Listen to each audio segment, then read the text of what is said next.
राजगढ़ जिले की ब्यावरा विधानसभा सीट का अपना अलग ही महत्व है।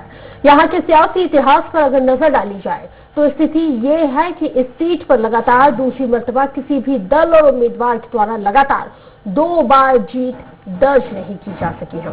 साल 1977 और 80 के चुनाव को छोड़ दे तो आजादी के बाद से ये स्थिति बदस्तूर लगातार जारी है। हालांकि ये आम नहीं बल्कि उपचुनाव हैं। बहरहाल ब्यावरा के हर सियासी समीकरण को विस्तार से समझे उससे पहले देख लेते हैं रिपोर्ट।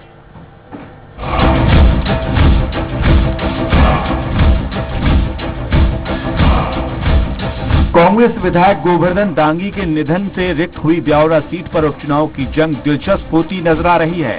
यहां बीजेपी ने नारायण सिंह पवार को मैदान में उतारा, जबकि कांग्रेस ने रामचंद्र दांगी पर दांव लगाया। वहीं बसपा से गोपाल सिंह भिलाला ताल ठोक रहे हैं। हालांकि बसपा का ब्यावरा में खास असर नहीं है।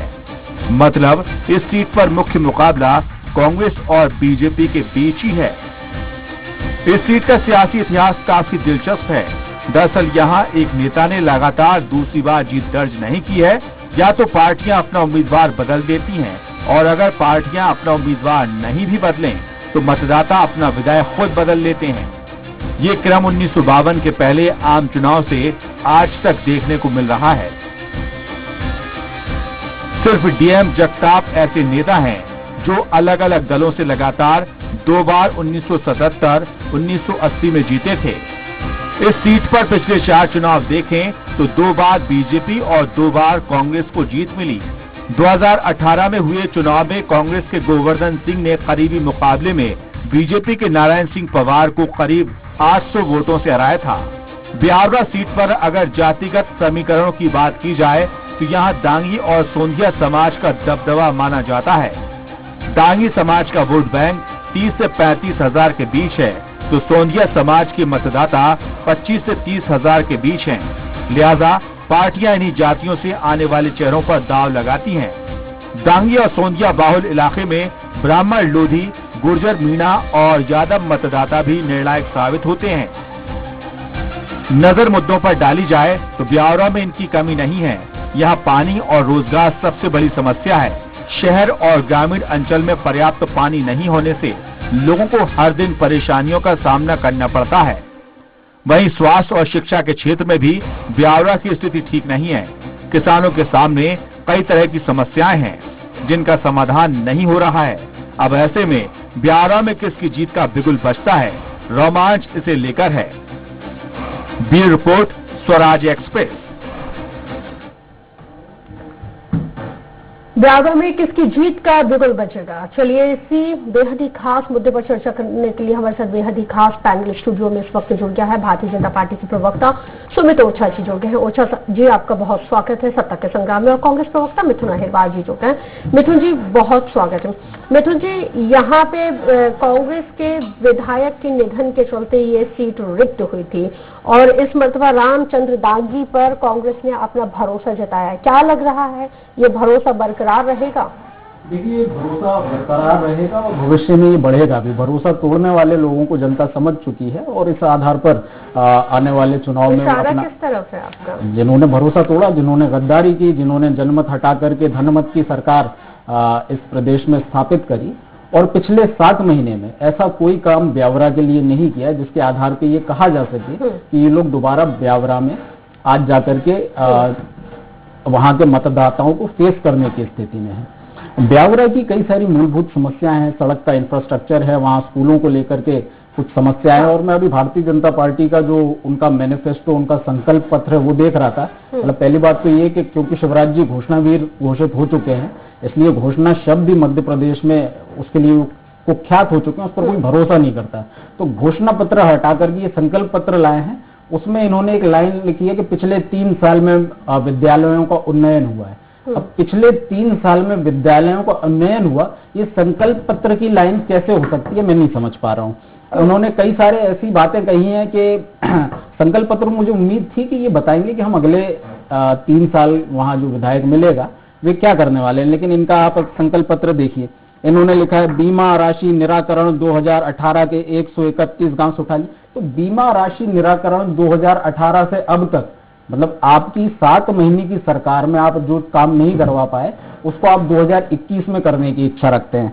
आपने कहा विगत 3 वर्षों में हाई स्कूल का उन्नयन हुआ, ये संकल्प कैसे हुआ, इसमें किस बात का संकल्प है मैं जानना चाहूंगा।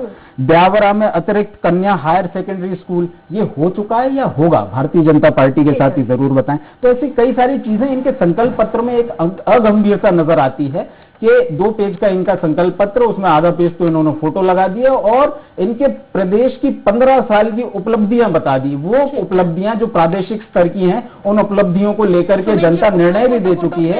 आप लोग धरातल पे बात नहीं करते हैं, फोटो खेलते हैं, मैनिफेस्टो में भी फोटो आरोप लगा रहे हैं मिथुन जी।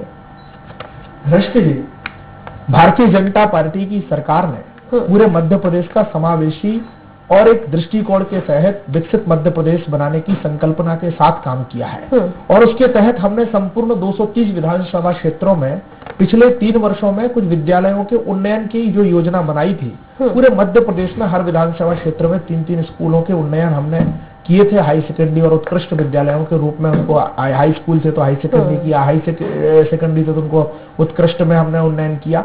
यह एक हमारा दृष्टि, हर विधानसभा क्षेत्र में हमने 3-3 खेल मैदान बनाने की दिशा में काम किया था। तो एक हमारा एक विकसित मध्य प्रदेश को लेकर के एक दृष्टिकोण है और उस दृष्टिकोण के आधार पर जो हमने किया है और आगामी वर्षों में जो हम करने जा रहे हैं, दोनों का हमने स्पष्ट रूप से उल्लेख हमारे संकल्प पत्र में किया है। और संकल्प पत्र हमारा निरंतर, चूंकि हम निरंतर 15 वर्ष, जनता ने, हमारे विकास कभी एक दिन में पूर्ण नहीं होता है, ये बात एक सतत प्रक्रिया है, लेकिन हमारा रोड मैप क्या है ये जनता को बताने की हमने उस संकल्प पत्र में कोशिश की है। तो और जो पिछला चल रहा है उसको हम कंटिन्यू रखेंगे। इस दृष्टि से हमने उस बातों को समाहित किया है कि जो हमने किया है कि 3 स्कूलों को किया है, तो इसी योजना के तहत हम आगे भी स्कूलों का उन्नयन करेंगे। ठीक है, लेकिन इतने सालों में पानी, रोजगार सबसे बड़ी समस्या है श्वेता की, क्या वजह बताई जाती है कि आप इस, क्योंकि अगर हम देखें कि अगर हम आज भी पानी, रोजगार और शिक्षा को लेके ही अगर हम बातचीत कर रहे हैं तो कहाँ विकास हो रहा है फिर? रश्का जी, हमने हमारे ये हमारे सामने चुनौती आई कि जब हमको यह देश में हमें विभिन्न सरकारों में आने का अवसर मिला, तब हमें उन्हीं समस्याओं से लड़ने का मौका मिला या उन्हीं समस्याओं को से हमको लड़ना पड़ा जिनको बहुत पहले दूर हो जाना चाहिए था। लेकिन ये हमारी किस्मत में आई, इस क्षेत्रों में संकल्प के साथ काम करने का अवसर हमको मिला। हमें अच्छा होता कि ये समस्याएं देश में निपट जाती, हम 21वीं सदी के भारत निर्माण करने की दिशा में आगे बढ़ते। लेकिन दुर्भाग्य इस देश का कि इस देश को चारागाह समझने वाले लोगों ने अपने परिवारों का, अपने खानदान का, अपनी पार्टियों का विकास किया। इस देश के विकास के बारे में उतनी एकाग्रता के साथ काम नहीं हुआ जितनी एकाग्रता के साथ काम होना चाहिए था। आज हमारे सामने चुनौती है, तो हमने टाइम बाउंड और संकल्प के साथ टाइम पीरियड से पहले करना है। मैं उदाहरण देता हूँ, 2019 के सुमित जी, बस रोकना चाहूंगी आपको। 2019 के अप्रैल माह तक हम तो चर्चा हम लगातार कर रहे थे ब्यावरा में उपचुनाव की जंग को लेकर दोनों प्रमुख दलों के प्रत्याशियों का आखिर क्या कुछ कहना है। चलिए उनकी बातें भी सुन लेते हैं, फिर चर्चा की शुरुआत यहीं से करेंगे। शिवराज सिंह चौहान जी के विकास कार्य प्रदेश में किए हैं। प्रदेश के चौमुखी विकास, जन कल्याण के बड़े बड़े कार्य, लोकतंत्र का जो वास्तविक मंदिर है जनता, उसमें जन जन की सेवा करने का दृढ़ संकल्प स्वीकार सरकार ने ले रखा है। हम सब उसके सहभागी सह यात्री हैं।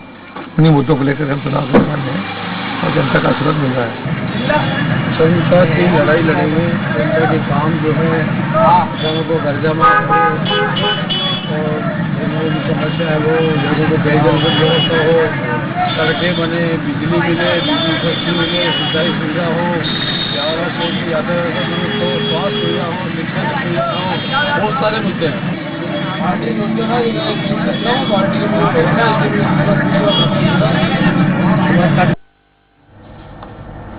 जनता के विकास की बात यहाँ पे मिथुन जी की जा रही है, क्या लगता है विकास हो पाएगा? देखिए, विकास ही एक ऐसा मुद्दा है जो आज के चुनावों में जनता को आकर्षित करना चाहिए और यही कारण है कि हम अपने द्वारा किए गए काम के आधार पर जा रहे हैं और भारतीय जनता पार्टी इनके द्वारा किए गए कारनामों के आधार पर। क्या काम किया? 15 महीने में कम से कम 5000 ऐसे परिवार हैं जिनका हमने कर्जा ब्यावरा अकेले में माफ किया है। हमने कम से कम वहाँ 5000 जी। ये 5000 लोगों में कौन कौन लोग शामिल हैं? वहाँ के किसान शामिल हैं जो पात्र हैं ऐसी योजना के लिए। इसके अलावा पूरे मध्य प्रदेश में हमने बेरोजगारी भत्ता 20,000 से ज्यादा युवाओं को दिया है। ब्यावरा में इसके करीब 250 से ज्यादा एक आध बेरोजगार युवा का या युवती का नाम बता दीजिए जिसको आपने 4,000 रुपए बेरोजगारी भत्ता दिया हो। अजय कुमार है यहाँ से सुमावली, ये जो ब्यावरा की हमारी सीट है। किसी कांग्रेसी कार्यकर्ता को तो नहीं दे दिया? किसी कांग्रेसी कार्यकर्ता को हमने इस योजना के लिए पात्र नहीं रखा है। हर वो व्यक्ति जो स्वयं को एक अनएम्प्लॉयड व्यक्ति के रूप में एंटाइटल कराता है हमारे पोर्टल के माध्यम से, और ये योजना हम करीब 6.5 लाख लोगों को इसके डोमेन में लाने का प्रयास कर रहे थे। लेकिन भारतीय जनता पार्टी आई और पिछले 7 महीनों में आपने देख लिया ब्यावरा में कई सारे ऐसे परिवार हैं, मतलब हजारों की संख्या में ऐसे परिवार हैं। ब्यावरा का जिक्र कर रहे हैं आप, जिस क्षेत्र में रहते हैं, क्या वहाँ के क्षेत्र के युवाओं को मिला बेरोजगारी? जी बिल्कुल मिला है। इसके साथ साथ जिस क्षेत्र में मैं रहता हूँ, हाँ। वहाँ के युवाओं, वहाँ के बुजुर्गों का, वहाँ के हर परिवार का जो बिजली का बिल है इस महीने का जिनका 4,000 आ रहा है, सर बेरोजगारी भत्ता मिला है, कई लोगों को मिला है।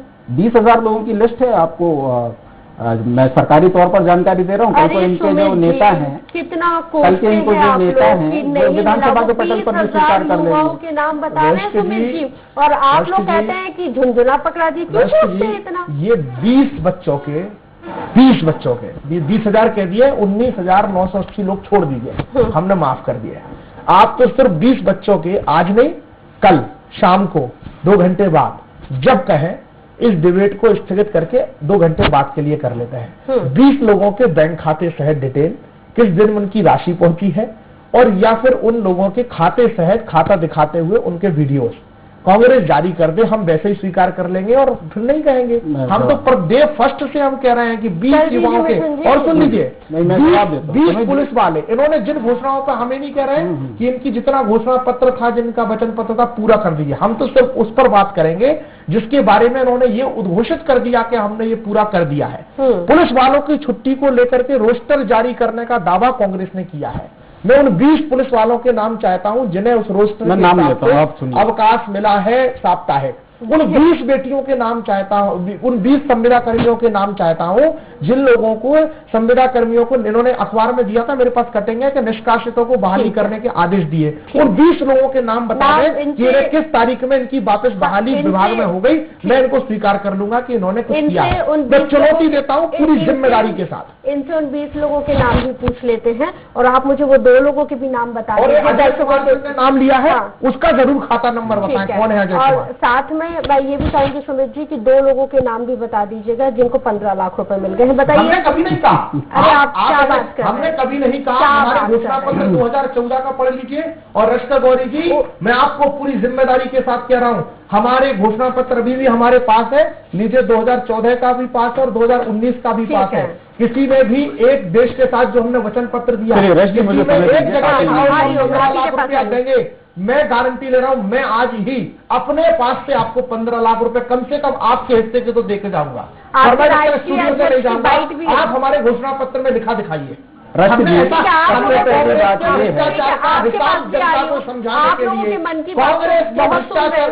के भ्रष्टाचार जनता जनार्दन है इस लोकतंत्र में, जनता जनार्दन है लोकतंत्र में। और आप दोनों की मन की बातें तो बहुत होंगी, आप उन 20 लोगों का भी जिक्र कर दीजिएगा। और जनता की जो ब्यावरा की जो जनता है, आखिर यहाँ पे वो किसको चुनना चाहती है, ये तो परिणाम से ही पता चलेगा। लेकिन उसके पहले मतदाताओं का रुख कर लेते हैं कि उनका रुझान किस ओर है। चलिए जान लेते हैं। आज जो हमारे प्रत्याशी हैं बीजेपी के, उनके पास जाओ तो एक आपका वोट आपके पास रख लो, तो ऐसा प्रत्याशी हमें चाहिए नहीं यहाँ पे।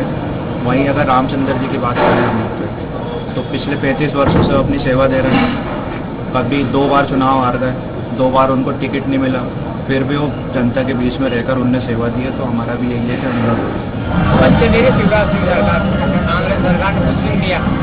लेकिन पहले क्या यहाँ पर बीजेपी सरकार थी तो विकास अच्छा हो रहा था। अभी 1.5 साल जब कांग्रेस की सरकार आई, सारा विकास हो गया, PM आवास हो गया, शहरी क्षेत्र के। मिथुन जी, जनता को तो आप सुन ही रहे हैं, कह रहे हैं कि भाई 1.5 साल से तो सब कुछ ठप हो गया, बीजेपी की सरकार थी तो विकास हो रहा था। कैसे आपके वादों पर, आपके नारों पर यकीन कर ले जनता? इसके बाद एक मैं बताता हूँ, मेरे ख्याल से 4 लोगों की आपने बाइट दिखाई, यदि 40 के दिखाते तो एक साइजेबल नंबर आता। सुमित जी ने राष्ट्रीय स्तर पर सबकी अगर हम सुना देंगे तो फिर तो बाइट सुनने में ही पूरा वक्त निकल जाएगा। तो केवल 4 लोगों की, आपको कोई ऐसा मिले ही नहीं होगा वहाँ जिसने कांग्रेस का विकास देखा हो। खैर वो आपकी स्वतंत्रता है।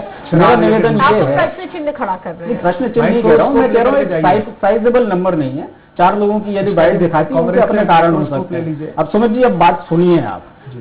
पहली बात ये कि आपने कहा कि आपने कभी 15 लाख का वादा नहीं किया। ये जो जानकारी ये आप अमित शाह जी को दे देते, जिन्होंने ये कहा कि 15 लाख का हमने जुमला दिया था। हाँ, तो पहले आप कहते हैं आपने बात नहीं की, फिर आप कहते हैं हमने जुमला दिया था। पहले आप कहते हैं कि हमने वादा किया था, फिर आप कहते हैं आप जुमला दिया था। 15 लाख का वादा आपने जुमला बता दिया। आपके राष्ट्रीय अध्यक्ष ने आपकी पार्टी के राष्ट्रीय अध्यक्ष रहते हुए कहा 15 लाख का वादा जुमला हुआ था। पहले कहते हैं हमने आपको जवाब दे दिया, फिर भी आप 2 करोड़ रोजगार का वादा भी आपका जुमला हो गया। सारे जो आपने वादे किए थे वो जुमले थे। अब आते हैं ब्यावरा पर। आपने मुझसे 20 नाम मांगे, आपने मुझसे 20 नाम मांगे, आपने मुझसे 20 नाम मांगे। 2.7 मिलियन नाम विधानसभा के पटल पे आपकी सरकार ने नहीं स्वीकार किए हैं कि इन लोगों का कर्जा 11,500 करोड़ रुपए के बजट का माफ हुआ है।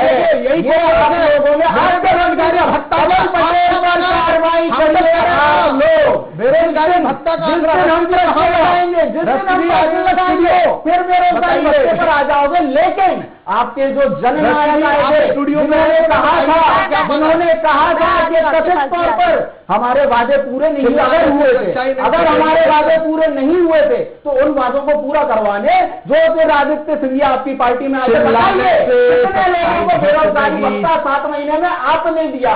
बताइए कितना आपने माफ किया? भाजपा आधार पर सवाल किया जाएगा। अगर जिस तरह से 15 लाख का जुमला था, क्या उसी तरह से 4,000 रुपए का भी जुमला हो गया? आप सरकार में है, आपकी जिम्मेदारी है। बताइए कितने लोगों के आपने ये वचन पूरे किए? सरकार में हो जाएगा मिथुन जी, आटा चावल खाने के अलावा क्या है ये बताइए। मिथुन जी, बीपी हाई हो जाएगा, पानी पी लीजिए, बीपी हाई हो जाएगा। जिस तरह से 15 लाख का जिस तरह से 15 लाख का जुमला था, क्या उसी तरह से ठीक उसी तरह से क्या 4,000 रुपए का? पहले आप मुझे इंटरप्ट करते हैं, झूठों को ही चिल्ला के बोलना पड़ता है, बात से पलट जाते हैं। सुनना ही नहीं चाहते आप कांग्रेस पार्टी को चिल्ला आपके झूठ दबने शुरू हो। बहुत झूठ बोल दिया आप लोगों ने। कहते थे ना कि कांग्रेस को 60 साल मिले, हमें 60 महीने दिए। चलिए आपने इन 60 महीने अब तो मेरी बात सुनिए, दोनों को करेंगे 2020 मिथुन जी आप बोलिए, आप बिल्कुल बोलिए मिथुन जी मुद्दे की बात कीजिए ना। Come to the point please मुद्दे की बात कीजिए, ब्यावरा पे लौट के आइए ना मिथुन जी। वो भ्रष्टाचार की बात कर रहे हैं मिथुन जी प्लीज, राजीव गांधी की बात कर रहे हैं, राजीव गांधी की बात कर रहे हैं ताबूत में। प्लीज ब्यावरा पे आइए, मुद्दे की बात राजीव गांधी जी की याद आ गई क्या? राजीव गांधी जी की याद आ गई?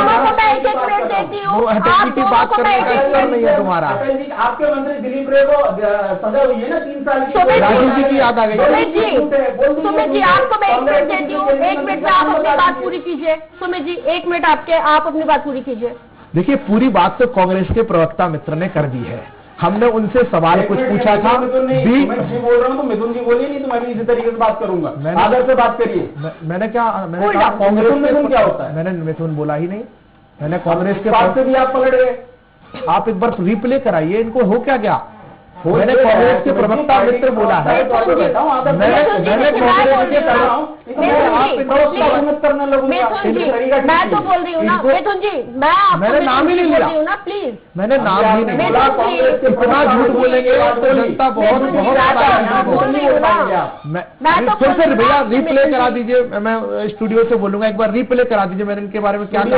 इनका दिमाग के साथ कान भी खराब हो गया, इनको सुनवा दीजिए मैंने क्या कहा। दिमाग के साथ कान भी खराब हो गया, आपका खराब हुआ है दिमाग। यहाँ पे बहुत ज्यादा गर्म हो चली है और मुद्दे यहाँ पे भटक रहे हैं। मैं अपने दोनों ही गेस्ट से बोलूंगी कि पानी पीजिए, थोड़ा सा कूल डाउन हुई है, काम हुई है। ब्रेक के बाद लौटेंगे चर्चा की शुरुआत।